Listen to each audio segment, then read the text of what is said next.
Very good. Welcome back to another class. Today let me start English chapter number 5, The Great Mouse Plot.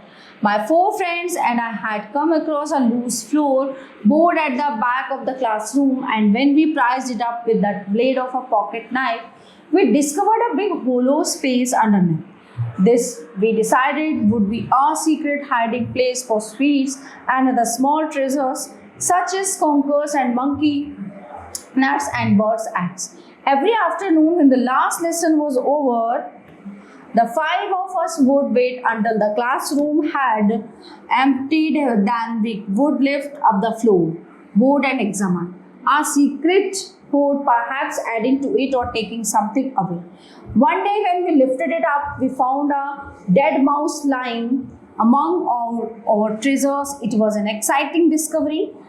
Okay, twice took it out by tail and waved it in front of our faces. What shall we do with it? He cried. It stinks, someone shouted. Throw it out of the window quick.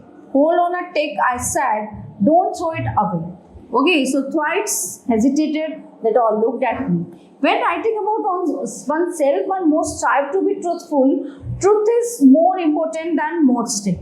I must tell you, therefore, that it was I and I alone who had the idea for the great and daring mouse plot. We all have our moments of brilliance and glory, and this was mine. Why don't we, I said, slip it into one of Mrs. Patchett's jars of sweets? Then when she puts her dirty hand in to grab a handful, she will grab a stinky dead mouse instead. The other 4 stared at me in wonder. Then as the sheer genius of the plot began to sink in, they all started grinning. They slapped me on the back. They cheered me and danced around the classroom. We will do it today. They cried, we will do it on the way home. You had the idea. So they said to me, so you can be the one to put the mouse in the jar. Titus handed me the mouse. I put it into my trouser pocket. Then the 5 of us left the school, crossed the village green and headed for the sweet shop. We were tremendously jazzed up. We felt like a gang of desperates setting out to rob a train or blow up the sheriff's office. Make sure you put it into a jar. Which is used often, somebody said. I'm putting it in gobstoppers. I said the gobstopper jar is never behind the counter. I have got a penny. The white said, so I will ask for 1 sherbet sucker and 1 bootlace, and whilst she turns away to get them, you slip the mouse in quickly with the gobstoppers. Thus everything was arranged. We were the victors now, and Mrs. Patchett was the victim. She stood behind the counter and her small malignant pig eyes watched up suspiciously as we came forward. 1 sherbet sucker, please, White said to her, holding out his penny. I kept to the rear of the group, and when I saw Mrs. Patchett turn her head away for a couple of seconds to fish a sherbet sucker out of the box.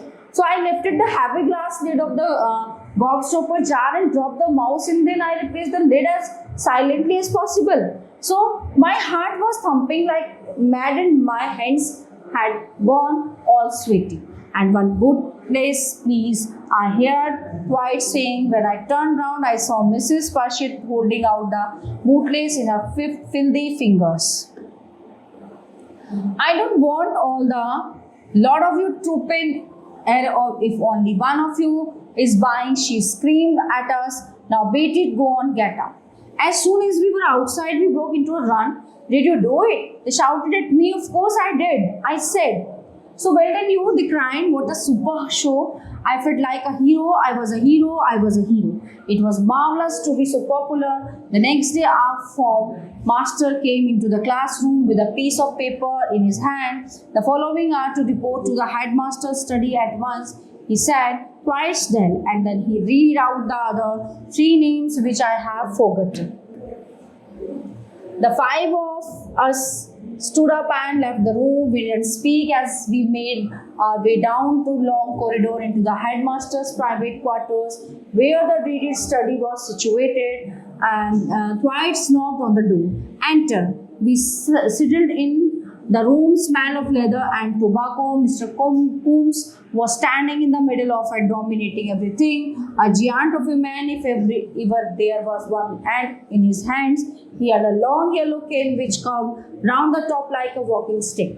I don't want any lies, he said. I know very well you did it, and you were all in it together, lined up over there against the bookcase. We lined up twice in front, and I, for some reason, at the very back.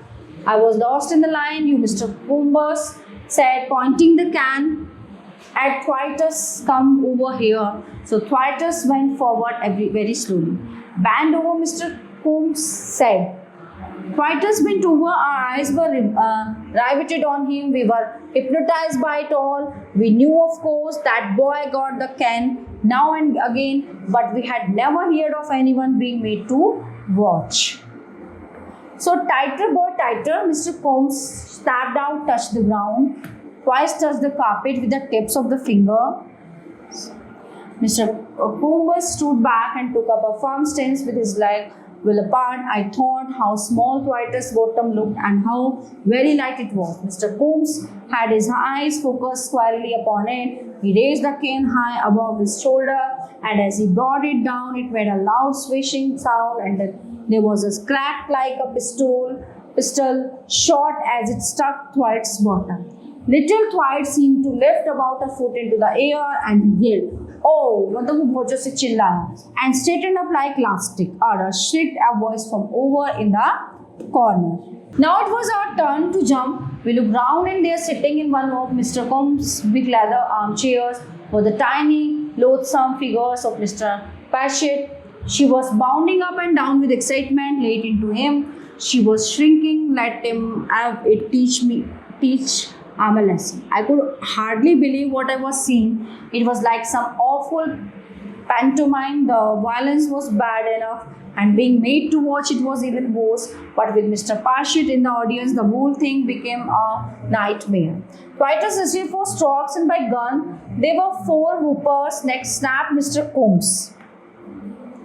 Thwaites came hopping past us on his toes, clutching his bottom with both hands and yelling, "Oh, ouch, ouch, oh." With tremendous reluctance, the next boy sidled forward to his fate. I stood there wishing I hadn't been last in the line. The watching and waiting were probably even greater torture than the evil itself. My own turn came at last. My mind was swimming and my eyes had gone all blurry as I went forward to bend over. I can remember wishing that mother would suddenly come busting into the room shouting, "Stop! How dare you do that to my son?" But she didn't. All I heard was Mrs. Patchett's dreadful high-pitched voice behind me screeching, "This one's the chickiest of the bloomin' lot. Administer, make sure you let it good and strong." Mr. Coombs did just that. As the first stroke landed and the pistol crack sounded, I was thrown forward too violently that if my fingers hadn't been touching the carpet, I think I would have fallen flat on my face. As it was, I was able to catch myself on the palms of my hands and keep my balance.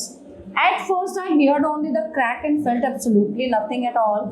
But a fraction of a second later, the burning sting that flooded across my buttocks was so terrific that all I could do was gasp. I have a great gushing gasp that emptied my lungs of every breath of air that was in the dam.